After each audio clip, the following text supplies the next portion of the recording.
नमस्ते दोस्तों, आप सबका एक बार फिर से स्वागत है आपके अपने YouTube चैनल सत्य सनातन में। आज दिल्ली के गाजीपुर क्षेत्र में 2 किलो से ज्यादा आईईडी बरामद हुई है और जिन लोगों से बरामद हुई है वो मोहम्मदीन ही निकले। जिन लोगों के घरों में इन्होंने शरण ले रखी थी वहां पर कोई वेरिफिकेशन नहीं करवाया। यमुना पार यह लगातार दूसरी घटना है कि जब आईईडी बरामद हुआ है और इसमें भारत में छिपी हुई जो नमक हराम गद्दार कौम है उसका पूरा साथ है, योगदान है। और उन्हीं लोगों के स्लीपर सेल्स पाकिस्तान के इशारे पर भारतवर्ष में जो पिछले 7 साल में कोई भी ऐसा बड़ा हमला नहीं हो पाया सार्वजनिक स्थानों पर हिंदू बहुल क्षेत्रों में, जो कि पहले होता रहा था, उसकी भड़ास निकालने के लिए अब तरह तरह के बहाने ढूंढे जा रहे हैं। जब से नरेंद्र मोदी प्रधानमंत्री बने हैं दूसरी बार, तब से लेकर के अब तक जितने भी जिहादी और वामपंथी गिरोह हैं, इन्होंने लगातार किसी ना किसी नाम पर अराजकता फैलाने का पूरा जोर पकड़ा हुआ है।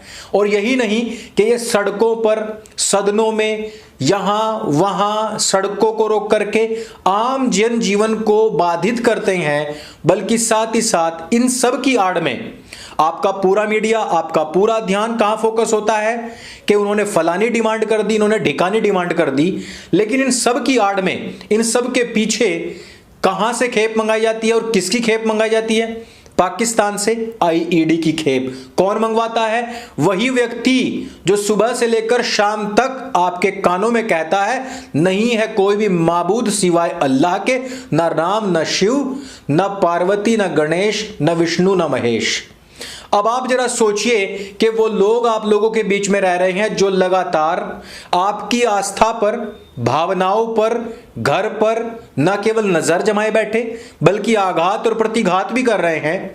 जो ना केवल लैंड जिहाद, लव जिहाद, साथ ही साथ हर प्रकार का वो जिहाद कर रहे हैं जिससे कि आपको कमजोर किया जा सके। आपकी सामाजिक, आर्थिक, भौगोलिक, पारिवारिक हर इकाई को तोड़ने का जिहाद उनके पास में है और आप अभी भी सो रहे हैं। मैंने कितनी ही बार आप लोगों से कहा है कि अपने सच्चे इतिहास को पढ़िए। बार बार कहता हूं कि मैंने स्वयं अपनी मेहनत से आप लोगों तक बहुत ही आसान तरीके से अपने इतिहास की पुस्तकें भेजने का कार्य शुरू कर दिया है। मेरे भाइयों, मेरे बंधुओं, अपने इतिहास को जानिए, सच्चे इतिहास को पढ़िए और जिहाद से संबंधित हर एक उस स्टडी को पढ़िए जो हमने आपको उपलब्ध कराई हुई है।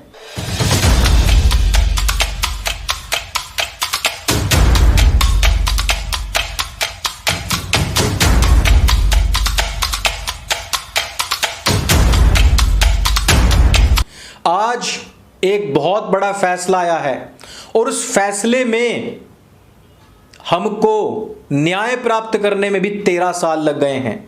और 13 साल पहले हुआ क्या था जरा गौर कीजिए। गुजरात के अंदर सन 2018 में 70 मिनट के अंदर लगातार 21 धमाके हुए थे। कितने? 21। और कितने लोग मारे गए थे? उतने ही लोग मारे गए थे जितने कि गोधरा में साबरमती एक्सप्रेस को जलाने पर मारे गए थे और सैकड़ों घायल भी हो गए थे। और ये क्यों हुए थे? इनको किसने किया था? इंडियन मुजाहिदीन नाम के आतंकवादी संगठन ने। और क्या आपको पता है मुजाहिदीन का अर्थ क्या होता है? मुजाहिदीन का अर्थ मैं 100 बार बता चुका हूं। जिसको भी पता है वो नीचे कमेंट करके जरूर बताइए और जिसको नहीं पता नीचे जाकर के कमेंट पढ़ लीजिए। अब आप जरा सोचे कि इस देश के अंदर लगातार स्थितियां ऐसी बनी हुई हैं कि यह ग्रह युद्ध की तरफ जा रहा है, लेकिन हम आपस में अपनी ही लड़ाइयां नहीं सुलझा पा रहे। कल सम्राट मिहिर भोज को यदि कोई दूसरा समुदाय कह दे कि वो मेरे पूर्वज थे, तो यहां पहले और तीसरे समुदाय भिड़ करके उसको मारने के लिए दौड़ पड़ेंगे। लेकिन यह नहीं देखेंगे कि जितने भी पूर्वज थे उन पर सब पर ही हम सबका, सभी हिंदुओं, सभी सनातनियों का अधिकार है। उन सब में हम सबकी आस्था है। वो हम सबके पूर्वज हैं, सबके दादा हैं। सब एक साथ मना लेते हैं। भाई आपस में मत लड़ो, क्योंकि क्योंकि इस आपस की फूट का फायदा उठाने के लिए ही ये आतंकवादी आप लोगों की पीठ के पीछे ये आईईडी लाते हैं, बम बनाते हैं, सार्वजनिक स्थानों पर फोड़ देते हैं और उसके बाद में आपका चेहरा पहचानने लायक भी नहीं बचता कि चलो छोड़ो, दूसरे की तो मूर्ति लगानी छोड़ दीजिए, आपकी खुद की भी शकल की मूरत और सूरत बिगड़ जाती है। लेकिन क्या हम कभी अपने असली शत्रु को पहचान पाएंगे? क्या आपने कभी सुना है इन दुश्मनों का नाम? क्या आपने कभी सुना है उन लोगों का नाम जिनको कि आज कोर्ट ने कहा कि फांसी चढ़ाया जाएगा?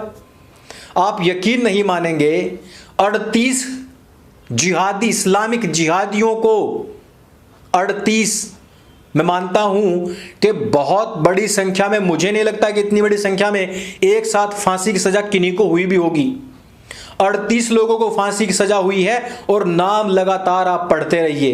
इन नामों में अगर आपको कहीं पर भी कोई भी गैर मुसलमान मिल जाए तो मुझे जरूर नीचे कमेंट करके बताना। लेकिन यदि आपको सारे ही मुसलमान मिले, ये सारे के सारे मुसलमान ही क्यों होते हैं, यह भी कारण मुझे नीचे बताना। आज भारतवर्ष की स्थिति समझिए। कोर्ट कह रहा है कि हमें वो कुरान की आयत दिखाइए जहां पर हिजाब को मैंडेटरी कहा गया है, लेकिन यह कोर्ट कभी इस बात पर संज्ञान नहीं लेता कि इसी कुरान के अंदर गैर मुसलमानों को कत्ल करने के सीधे आदेश दिए गए हैं। मैं कभी उस पर भी संज्ञान ले लूं। एक हिंदू वकील कोर्ट में खड़े होकर कह रहा है कि यदि आप हिजाब को हटा देंगे तो यह पूरी तरीके से कुरान को खारिज करने जैसा होगा, जो कि आप नहीं कर सकते।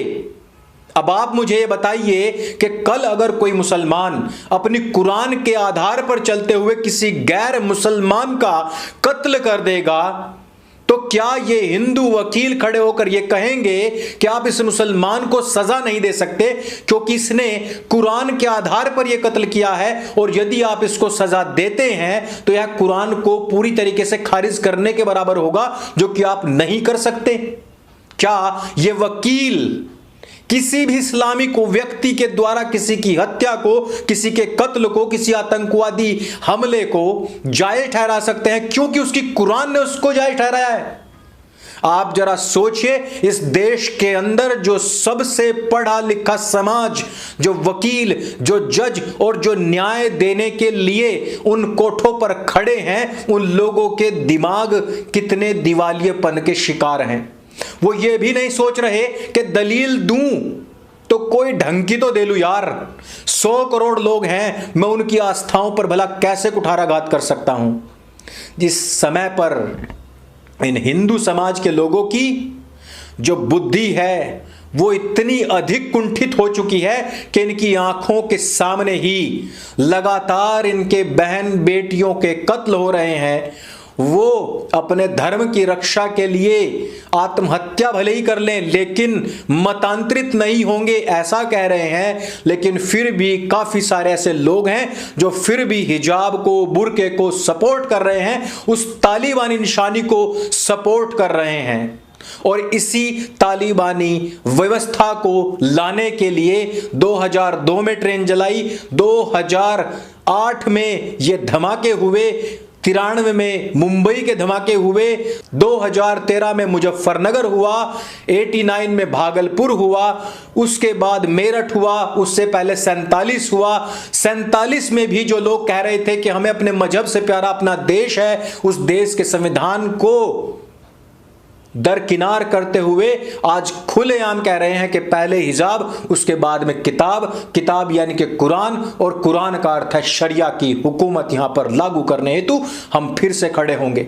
आपके जैसे हिंदू ही 90s से पहले कश्मीर में थे जिनको लग रहा था कुछ नहीं होगा। 46 में किसी को नहीं पता था कि लाखों हिंदुओं का नरसंहार पाकिस्तान के बंटवारे में होगा, लेकिन हो गया। आज भी हमारे बीच में कुछ उसी प्रकार के गद्दार लोग हैं जिनको ब्रेन वॉश किया गया है इस कुशिक्षा नीति के माध्यम से, और उसी को वैनिश करने के लिए हम बार बार कहते हैं कि आप कुछ सत्य साहित्य पढ़िए, अपना सच्चा इतिहास पढ़िए, पी एन ओक का साहित्य पढ़िए, केवी पालीवाल को पढ़िए, बहुत सारी ऐसी पुस्तकें हैं जो हमने उपलब्ध करा दी हैं आप लोगों के डिमांड पर, कि हमने जो मैकॉले शिक्षा पद्धति के माध्यम से या जो शुरुआती मुस्लिम शिक्षा मंत्री बने उनके प्रोपेगेंडा के माध्यम से जो कुछ भी ब्रेन वॉश हमारा हुआ है उसको वापस से वैनिश आउट करें, हम सच्चे इतिहास को अपने पढ़ सकें, वो उपलब्ध करा दिया है। मैं बार बार कहता हूं, वीडियोस देखते हैं, बहुत अच्छी बात है, जानकारी मिली, 38 जिहादियों को हुरगति भिजवाया जा रहा है, अच्छी बात है। 13 साल का इंतजार करना पड़ा, बहुत बुरी बात है। इनके लिए और वकील खड़े हो जाएंगे, और भी बुरी बात है। लेकिन सबसे बुरी बात यह है कि आप अपने दुश्मन को पहचानते नहीं। आज उन्होंने हिजाब हिजाब कहकर के बुर्का धारण कर लिया है। डिमांड हिजाब की थी और पहनकर बुर्का आ रहे हैं। बात संवैधानिक हक की थी, लेकिन अभिव्यक्ति की आजादी का प्रयोग करने वाले हिंदुओं को कत्ल किया जा रहा है, उनके ऊपर बम फेंके जा रहे हैं, स्कूलों को तोड़ा जा रहा है, आंदोलनों की नहीं आतंकवादी गतिविधियों की सीधी धमकी दी जा रही है, बम तैयार किए जा रहे हैं, बाहर से फंड लिया जा रहा है। और मैं आपको क्या बताऊं कि वो लोग कितनी तैयारी कर चुके हैं, और आप स्वयं को भी, अपने इतिहास को भी जानने के लिए तैयार नहीं, तो कृपया सब कुछ त्याग करके बुद्ध बन जाइए, अन्यथा युद्ध के लिए तैयार हो जाइए। आज के समय में बुद्ध वही बनेगा जिसने युद्ध से मुंह फेर लिया है, या जिसके क्रांति के कीड़े मर चुके हैं, जिसने कायरता को अंगीकार कर लिया है। आज की इस खबर पर आपका क्या स्टेटमेंट है, हमें नीचे जरूर बताइएगा, हम अवश्य पढ़ेंगे। और इस लड़ाई को आप कमतर न आंकिए। 2019 से हर साल इन इस्लामिक और वामपंथी गिरोहों ने इसी प्रकार से सड़कें और सदन कैप्चर किए हैं। 2022 में शुरुआत होते ही हिजाब के नाम पर और बाद में शरिया के नाम पर यह आंदोलन और भी बढ़ेंगे। आपकी कमर कितनी कसी हुई है, आपकी तैयारी कहां तक की है, और इन कोर्टों पर आपका क्या कहना है? और क्या कल कोर्ट खड़े होकर यह कहेगा कि कुरान ने आदेश दिया है गैर मुसलमानों को मारने का, इसलिए हम मुसलमानों को, हत्यारों को कुछ भी सजा नहीं देंगे? क्या आप ये सब भी सुनने के लिए तैयार हैं? हमारा संविधान और हमारे कोर्ट के माध्यम से चलने वाले वकील और जज भले ही यह ना कहें, लेकिन इनकी इसी ढीले ढाले रवैये के वजह से जो शरीयत आने वाली है, तब यह कार्य अवश्य हो सकता है अगर आप सोए रहे। इस वीडियो में सिर्फ इतना ही। यदि वीडियो आपको जानकारी से भरपूर लगे तो इसको सबके साथ में शेयर अवश्य करें। सनातन हाट पर अपने मनपसंद साहित्य को अवश्य खरीदें। मेरे संग बोली सत्य सनातन वैदिक धर्म की जय। जय हिंद, वंदे मातरम।